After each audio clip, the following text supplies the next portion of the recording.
नमस्कार। दिन भर की तमाम बड़ी और अहम खबरों के साथ मैं हूं दीपक डोभाल। शुरुआत हेडलाइंस के साथ। पंजाब में 70 और गोवा में 83% से ज्यादा मतदान।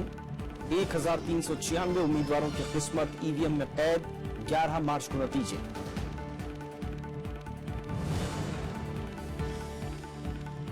प्रधानमंत्री नरेंद्र मोदी की मेरठ में रैली। समाजवादी पार्टी कांग्रेस गठबंधन को बताया मौका परस्त। उत्तराखंड में बीजेपी का मुफ्त लैपटॉप और स्मार्टफोन का वादा।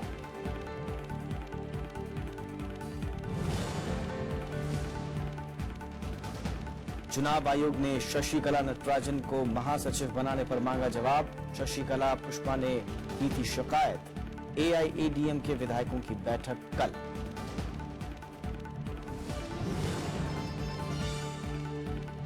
हज नीति में सुधार के लिए 6 सदस्यों की केंद्रीय समिति। सब्सिडी समेत यात्रा खर्च कम करने पर विचार। सुप्रीम कोर्ट ने दिया था निर्देश।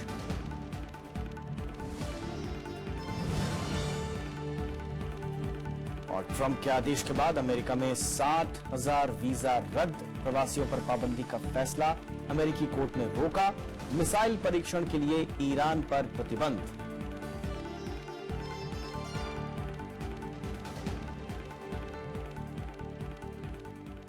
और बुलेटिन की शुरुआत करेंगे चुनाव से जुड़ी खबरों के साथ।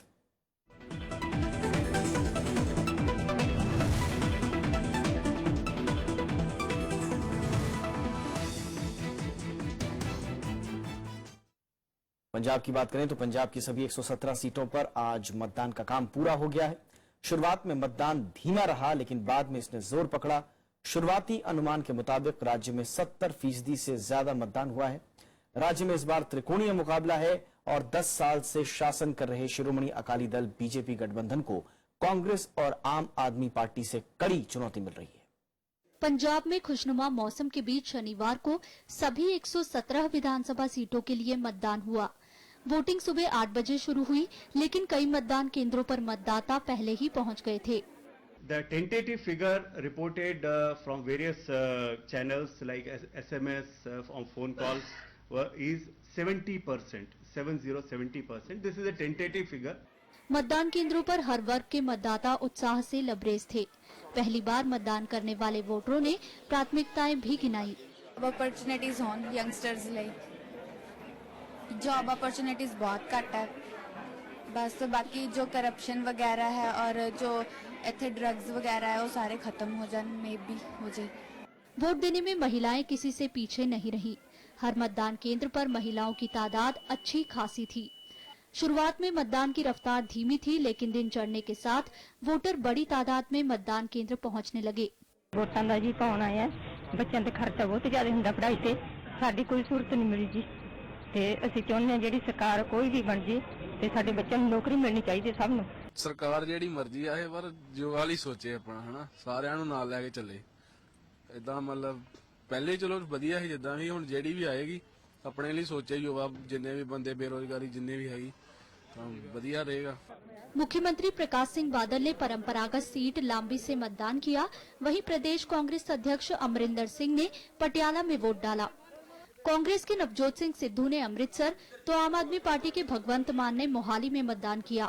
There will be at least 45-50 seats in Malwa and 35 seats in Majha Duaba. Okay, I just want to ask you your initial report. सारे पंजाब माझा दुआबा मालवा कांग्रेस लीड कर रही है। बड़ी पॉजिटिव रिपोर्ट से सवेर भी आ रही है, तो मैनू लगता है कि शाम तक कांग्रेस की जीत डेफिनेटली होगी। राज्य में शांतिपूर्ण मतदान के लिए चुनाव आयोग ने व्यापक तैयारियां की थी। मतदान केंद्रों पर केंद्रीय बलों की तैनाती की गई थी। कुछ जगहों पर ईवीएम मशीन खराब होने की खबर आई और इस वजह से कुछ वक्त के लिए मतदान रोकना पड़ा। शाम तक वोटरों ने 1145 उम्मीदवारों की किस्मत ईवीएम में बंद कर दी। राज्य में इस बार त्रिकोणीय मुकाबला है। सत्ताधारी शिरोमणि अकाली दल और बीजेपी के साथ विपक्षी कांग्रेस के अलावा आम आदमी पार्टी भी दमखम के साथ मैदान में है। नतीजों का ऐलान 11 मार्च को होगा। पंजाब की वोटिंग परसेंटेज ने नतीजों का इंतजार और भी बेचैनी भरा कर दिया। दावे वादे का शोर सन्नाटे में बदल गया तो पंजाब की जनता ने पंजाब की किस्मत का फैसला भी कर दिया। कैमरा पर्सन मनोज के साथ अनु दीवान, राज्यसभा टीवी, फिरोजपुर, पंजाब। और अनु दीवान इस वक्त हमारे साथ जुड़ चुकी हमारी संवाददाता। अनु, कैसा रहा आज दिन भर? मतदान प्रक्रिया कैसी रही? और इतना टर्नआउट तो पंजाब में रहा ही है, पिछली बार भी 78 के आसपास था, तो क्या इसके मायने निकाले जा रहे हैं फिलहाल? 70% के करीब जो है मतदान हुआ है, लेकिन जिस तरह से लोगों ने आज जिन मुद्दों पे और जिन ये कहे कि और ये फाइट है दो गुटों के बीच में नहीं, दो राजनीतिक दलों के बीच में नहीं, 3 दलों के बीच में थी, तो इस हिसाब से देखें तो ये जो मतदान 70% हुआ है, कंपैरेटिव भी पिछले साल से कम जरूर है, लेकिन हम इसको हल्के में नहीं ले सकते क्योंकि इस बार ये वोट जो परसेंटेज आई है 3 पार्टियों के बीच में बचकर आया है। सबसे बड़ी बात ये है, अगर ये देखिए, अगर हम डिस्ट्रिक्ट वाइज अगर हम रीजन वाइज भी देखें तो सबसे ज्यादा जो वोट पड़े हैं वो मालवा रीजन में पड़े हैं, जहाँ पे आम आदमी पार्टी को सबसे ज्यादा उम्मीद रही है, और वहाँ पे बताया जा रहा है कि मालवा में 82% के करीब वोट पड़े हैं। तो यानी कि जो रूरल बेल्ट है पंजाब की, इसने बढ़ चढ़कर भाग दिया है। अगर हम इस तरह देखें रूरल और अर्बन को मिलाकर, तो जो रूरल बेल्ट है पंजाब की, उसमें बहुत बढ़ चढ़कर भाग गया। 82% के करीब सिर्फ मालवा से ही वोट पड़ा, और यहाँ से बात की जाए कि ईवीएम मशीन की खराब हुई है। करीब चुनाव आयोग का कहना है कि उनके पास जितनी कॉल आई उसमें से 150 के करीब ईवीएम मशीन खराब हुई थी, जिससे उन्होंने जल्द से जल्द रिपेयर करने की कोशिश की, और जिन पोलिंग सेंटर पर ऐसी सूचना मिली थी उनको, वहाँ पे जहाँ पे पोलिंग डिस्टर्ब हुई, वहाँ पे उन्होंने और टाइम का एक्सटेंशन दिया कि कहीं पे भी कोई भी ऐसा। शुक्रिया इस तमाम जानकारी के लिए। और अब बात गोवा की करते हैं, तो गोवा में भी मतदाताओं ने जमकर वोटिंग की। यहाँ 83% से ज्यादा मतदाताओं ने वोट डाले हैं। इस बार गोवा से बड़ी संख्या में नए चेहरे चुनावी मैदान में हैं। राज्य में पहली बार voter verified paper audit trial यानी वीवीपीएटी मशीन का इस्तेमाल किया गया। दुनिया भर के पर्यटकों का पसंदीदा गोवा शनिवार को लोकतंत्र के सबसे बड़े पर्व में सराबोर रहा। सूरज उगने से पहले ही लोग मतदान केंद्रों पर वोट डालने पहुंच गए। पहली बार वोट डालने वाले युवा हों या तमाम सरकारों की गवाह अनुभवी बुजुर्ग मतदाता, हर किसी के अपने मुद्दे थे, अपने मसले और अपनी अपनी पसंद। The turnout has come to be the record turnout in Goa. While it was in the last assembly election, it was 81.8%. Till now, the information received is 83%. In 83%. Tentatively, till now it is 83%. 84% in North Goa and 81.5% in South Goa. आम लोगों के साथ ही प्रदेश के बड़े सियासी चेहरों ने भी अपने मताधिकार का इस्तेमाल किया। रक्षा मंत्री मनोहर पर्रिकर ने आम लोगों की तरह लाइन में लगकर अपना वोट डाला, तो मुख्यमंत्री लक्ष्मीकांत पार्सेकर ने भी वोट डालकर अपना फर्ज निभाया। हर किसी की जुबान पर जीत के दावे थे। Goa votes very heavy, and this is one of the speciality what BJP has inducted into the politics of Goa to increase the voting. Last time we managed to get it to around 84. This time we may be able to get even crossing 85. Initial indications are good. राज्य में कुल 40 विधानसभा सीटें हैं, जिन पर कुल 1642 मतदान केंद्र बनाए गए थे। राज्य में इस बार कुल 251 उम्मीदवार अपनी किस्मत आजमा रहे हैं, जिनमें से महज 19 महिला प्रत्याशी हैं। सत्ताधारी बीजेपी ने इस बार 40 में से 36 सीटों पर अपने उम्मीदवार उतारे। कांग्रेस 37 सीटों पर किस्मत आजमा रही है, जबकि आम आदमी पार्टी ने सबसे ज्यादा 39 उम्मीदवार उतारे। वहीं एनसीपी ने 16 और एमजीपी जीएसएम शिवसेना गठबंधन ने 26 उम्मीदवारों को उतारा। पहली बार गोवा के सभी बूथों पर वीवीपीएटी की सुविधा दी गई। राज्य में मतदान शांतिपूर्ण रहा और बाकी राज्यों के साथ गोवा के चुनाव नतीजे भी 11 मार्च को आएंगे। अपनी खूबसूरती के लिए मशहूर गोवा की सियासी फिजा कैसी होगी ये कोई नहीं जानता। जनता ने अपना फैसला ईवीएम में दर्ज करा दिया है। चुनावी मुकाबला दिलचस्प था, जाहिर है नतीजे भी दिलचस्प होंगे। कैमरा पर्सन चेतन के साथ प्रणव गोस्वामी, रायसभा टीवी, पणजी। और गोवा में विधानसभा मतदान के लिए पिंक पोलिंग बूथ बनाए गए थे। इसका मकसद ज्यादा से ज्यादा महिलाओं को मतदान के लिए प्रोत्साहित करना था।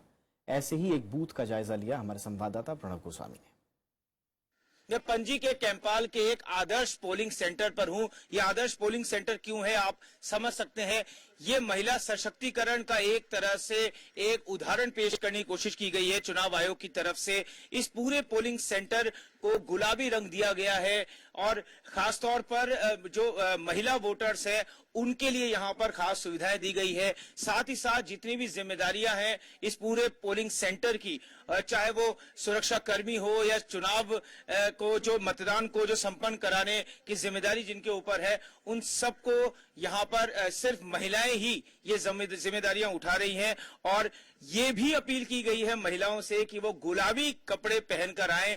और यहाँ पर हमारे साथ कुछ वोटर्स भी हैं यहाँ के जो कि गुलाबी कपड़ों में हमें दिखाई दे रहे हैं। ये जो पूरा कॉन्सेप्ट है इसके बारे में क्या कहेंगी? महिलाएं आगे आए, महिलाएं घर से निकलें, अपने वोट के हक का इस्तेमाल करें। बहुत अच्छा लग रहा है क्योंकि मैं in spite of you being an educated lady, हम लोग हाउसवाइफ होके रह जाते हैं। इस कॉन्सेप्ट से मुझे लग रहा है कि ज्यादा से ज्यादा हाउसवाइफ बाहर निकलेगी और अपना राइट जानेगी। एक्चुअली स्पीकिंग, आप लोग घर पढ़े लिखे हो ना, तो फिर भी until you get some practical experience आपको पता नहीं चलता है कि आपके राइट क्या है, आपकी ड्यूटीज क्या है। So I think it's a very nice concept. जी, एक बहुत अच्छा एक कॉन्सेप्ट जो कि चुनाव आयोग ने यहाँ पर एक उदाहरण पेश किया है। पिंक पोलिंग स्टेशन, महिलाएं, हर वर्ग की महिलाएं वो आगे आए, बड़े मतदान केंद्रों तक आए और अपने मत के हक का जोरदार इस्तेमाल करें। कैमरा पर्सन चेतन के साथ प्रणव गोस्वामी, राज्यसभा टीवी, पणजी। और प्रणव गोस्वामी इस वक्त हमारे साथ जुड़ चुके हैं गोवा से। प्रणव, 83% से ज्यादा मतदान, ये क्या इंडिकेट कर रहा है? हालांकि मनोहर पर्रिकर का जो प्रेडिक्शन था वो भी इसके आसपास का ही था, लेकिन किस तरह के कयास वोटिंग परसेंटेज को लेकर लगाए जा रहे हैं अब?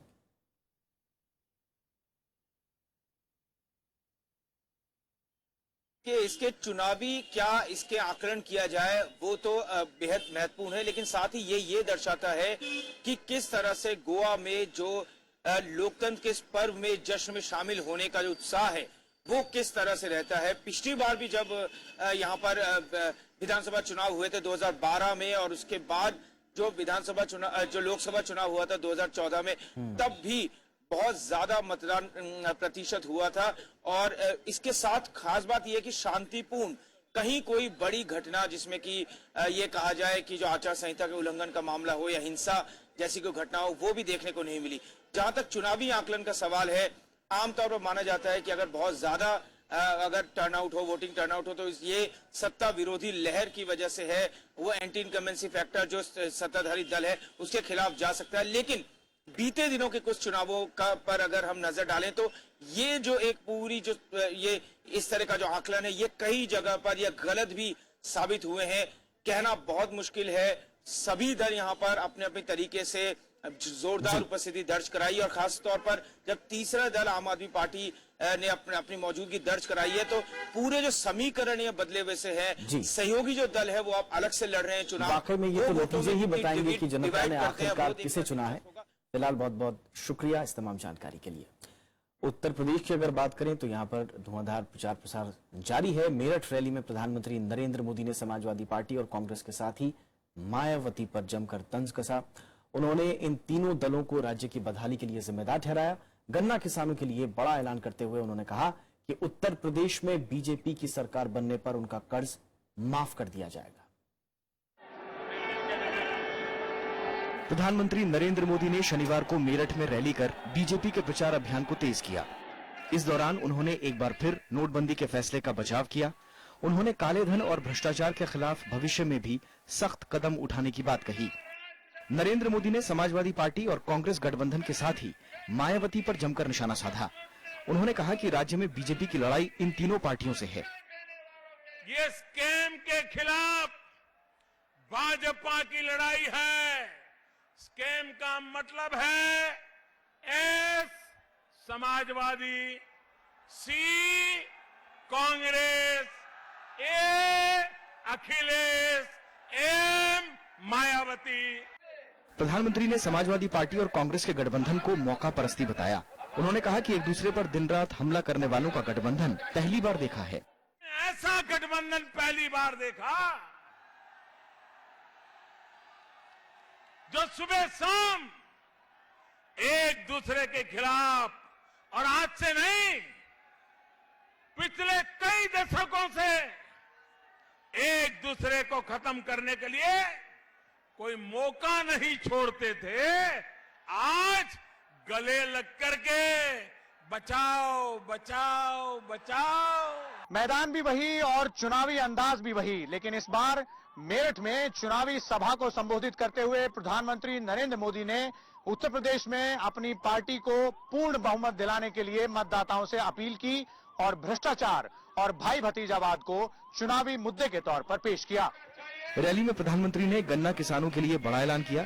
उन्होंने कहा कि राज्य में बीजेपी की सरकार बनने पर गन्ना किसानों का कर्ज माफ किया जाएगा। साथ ही किसानों को 14 दिन के भीतर गन्ने का भुगतान होने का भरोसा भी दिया। विशाल दहिया, राज्यसभा टीवी, मेरठ। पंजाब और गोवा में मतदान के बाद सभी राजनीतिक दलों ने उत्तर प्रदेश में प्रचार तेज कर दिया है। समाजवादी पार्टी, बीएसपी और बीजेपी के दिग्गज नेताओं ने राज्य में कई रैलियां की। इन नेताओं ने एक दूसरे के खिलाफ जमकर आरोप लगाए। मायावती ने सत्ता में आने पर उच्च जाति के गरीब लोगों को आरक्षण देने का वादा किया है। मुख्यमंत्री अखिलेश यादव ने शनिवार को औरैया में समाजवादी पार्टी कांग्रेस गठबंधन के लिए वोट मांगे। अखिलेश ने कहा कि हमारा गठबंधन ही राज्य में विकास की रफ्तार बढ़ा सकता है। उन्होंने केंद्र सरकार की नीतियों पर भी निशाना साधा। मदद करना हमारी, ये चुनाव ये समझ लेना हम ही चुनाव लड़ रहे हैं, जीतेंगे हारेंगे हम ही और कोई नहीं। अगर हराना चाहते हो तो सोचो कहां पहुंच जाएंगे हम लोग। ये जिताना हम लोगों को। बीएसपी प्रमुख मायावती ने बरेली में राज्य सरकार पर कई आरोप लगाए। उन्होंने कहा कि उत्तर प्रदेश में जंगल राज की वजह समाजवादी पार्टी का शासन है। मायावती ने नोटबंदी समेत दूसरे मुद्दों पर केंद्र सरकार को जमकर घेरा। जनता के सामने हकीकत यही है कि प्रदेश की वर्तमान सपा सरकार में यहाँ शुरू से ही अराजक, आपराधिक, सांप्रदायिक, भ्रष्ट व जंगल राज आदि ही व्याप्त रहा है। बीजेपी अध्यक्ष अमित शाह ने मथुरा में चुनावी जनसभा की। अमित शाह ने बीएसपी को आड़े हाथों लिया। उन्होंने कांग्रेस और समाजवादी पार्टी को भ्रष्टाचार के लिए जिम्मेदार ठहराया। 15 साल से उत्तर प्रदेश में जिस प्रकार से सपा बसपा बसपा सपा एक क्रम चलाया है, वो क्रम ने उत्तर प्रदेश को हर क्षेत्र में बहुत पिछड़ा बना दिया। विकास की रेस में उत्तर प्रदेश पूरे देश से पिछड़ गया। उत्तर प्रदेश में पहले चरण के लिए 11 फरवरी को 73 सीटों पर मतदान होना है। ये सभी सीटें पश्चिमी उत्तर प्रदेश की हैं। Bureau report, Rajya Sabha TV. एक छोटा सा ब्रेक लेते हैं, जल्द हाजिर होंगे।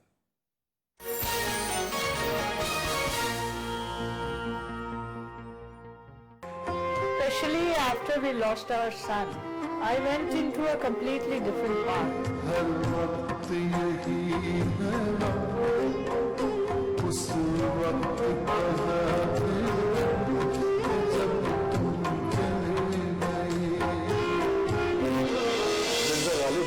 जगजीत को आसमानी ऊंचाइयों पर पहुंचा दिया। 3 लोग थे जिनकी वजह से मिर्जा गालिब बन सके। एक तो रसीद, कमाल के एक्टर और कमाल के कंपोजर और आवाज जगजीत की, और तीसरे गालिब खुद। हर एक बात पे कहते हो तुम कि तू क्या है। मैंने मिर्जा गालिब को गालिब बन के गाया, जगजीत सिंह बन के नहीं गाया। तुम ही कहो कि ये अंदाज़े गुफ्तगू क्या है। मैं जगजीत में इस बार मिर्जा गालिब की कहानी।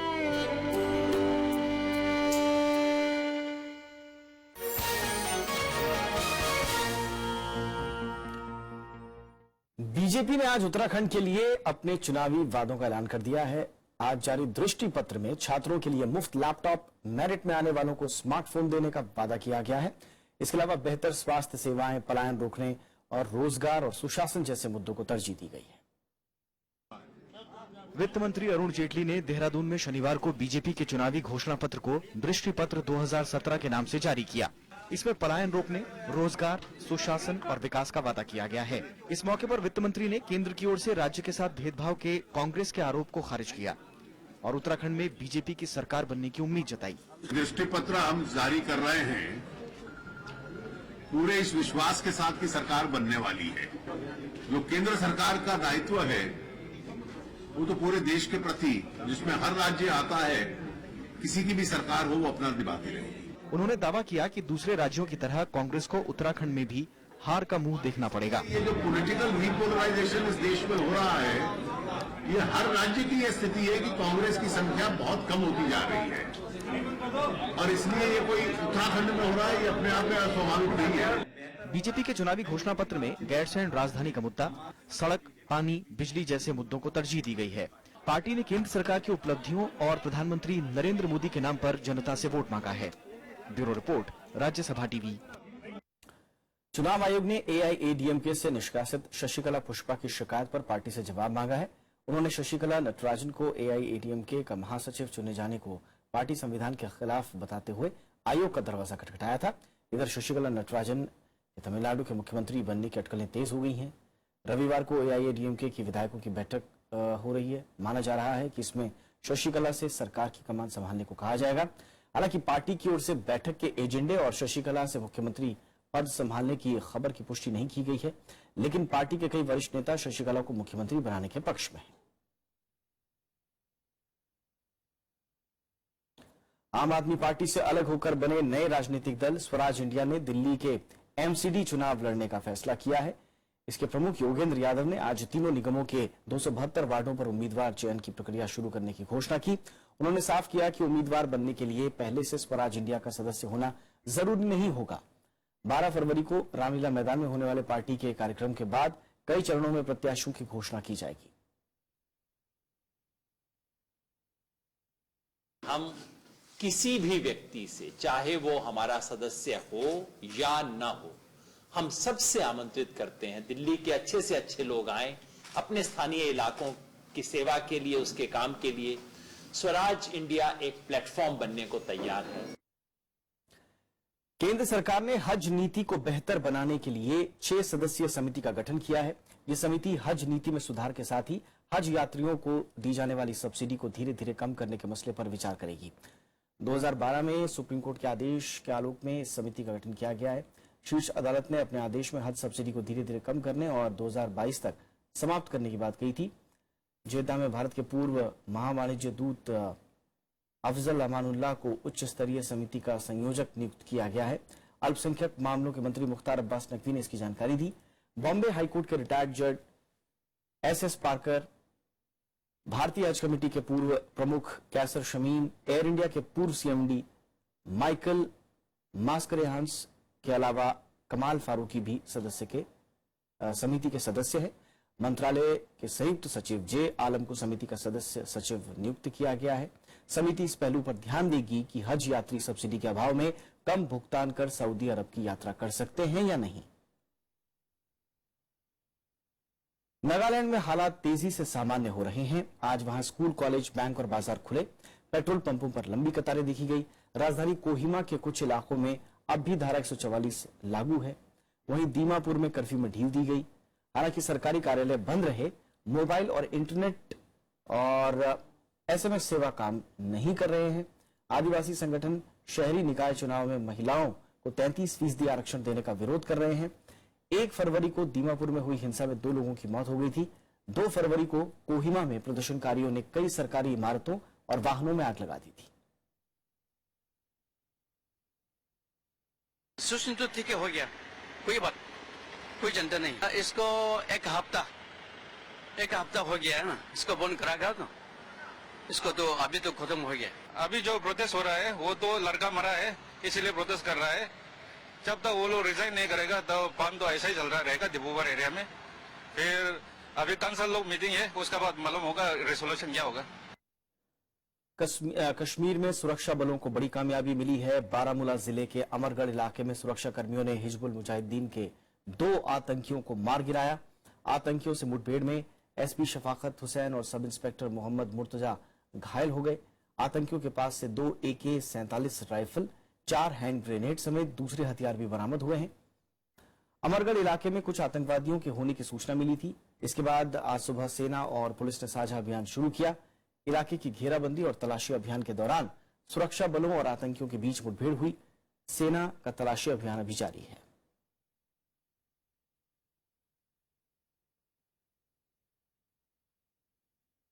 चेन्नई के समुद्र तट से कच्चे तेल को हटाने का 90% काम पूरा हो गया है। अब तक 65 टन तेल निकाल लिया गया है। जांच के लिए समिति का गठन भी किया गया है।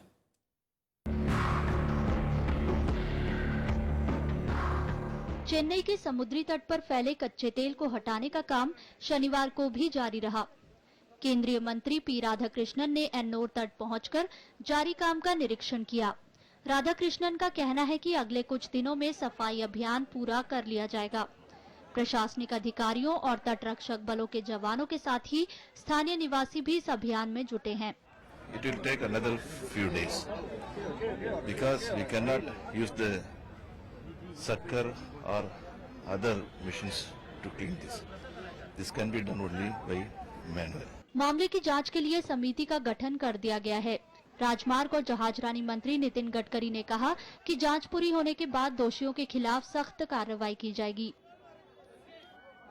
वहाँ जो कार्रवाई हुई है उसमें एनवायरनमेंट के एक्सपर्ट्स, साइंटिस्ट, इसके साथ साथ राज्य के सरकार के सभी विभाग, भारत सरकार के सभी विभाग, हम सब लोग मिलकर कार्रवाई कर रहे हैं और अब स्थिति कंट्रोल में है। डीएमके नेता स्टालिन और कनिमोझी ने भी घटनास्थल का दौरा किया। डीएमके ने सफाई अभियान में लगे लोगों की सेहत को लेकर चिंता जताई। कनिमोझी का कहना है कि ऐसे लोगों को पर्याप्त रूप से ट्रेनिंग और सुरक्षा की जरूरत है। They scooping it up the oil with the buckets. It's definitely not safe, and there are so many young people who are volunteering to help, and actually their health is also important, and it's of great concern that they're not even provided with a proper gear, and you need more trained people to do this, people who've got experience and people who know how to do it. 28 जनवरी को 2 मालवाहक पोत टकराने से यहाँ तेल का रिसाव हुआ था। इस घटना से 500 प्रजातियों की मछलियों के साथ ही समुद्र की जैव विविधता पर असर पड़ा है।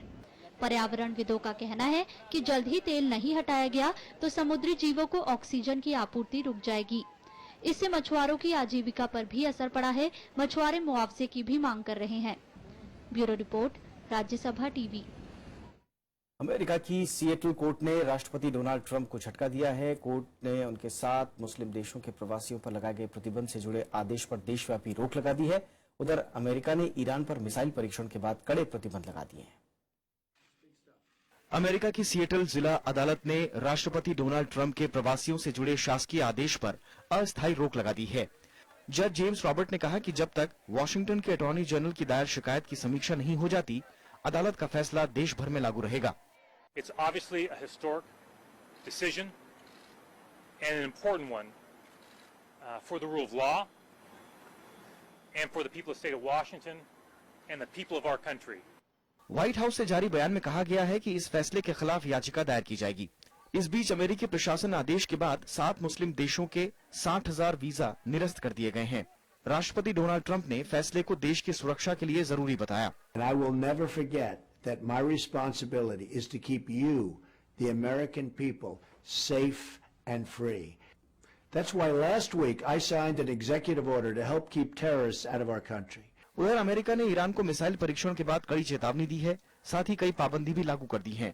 पाबंदियों के तहत शुक्रवार को ईरान की कई कंपनियों को ब्लैकलिस्ट कर दिया गया। I think today's sanctions really represent a very, very strong stand against the actions that Iran has been taking, and make it very clear that the deal that they struck previously was not in the best interest of this country, and that President Trump is going to do everything he can to make sure that Iran has stayed in check.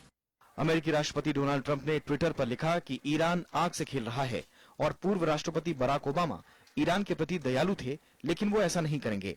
वहीं America के इस फैसले पर Iran ने भी जवाबी कार्रवाई करने की बात कही है। Bureau report, Rajya Sabha TV. इसी के साथ इस बुलेटिन में इतना ही। नमस्कार।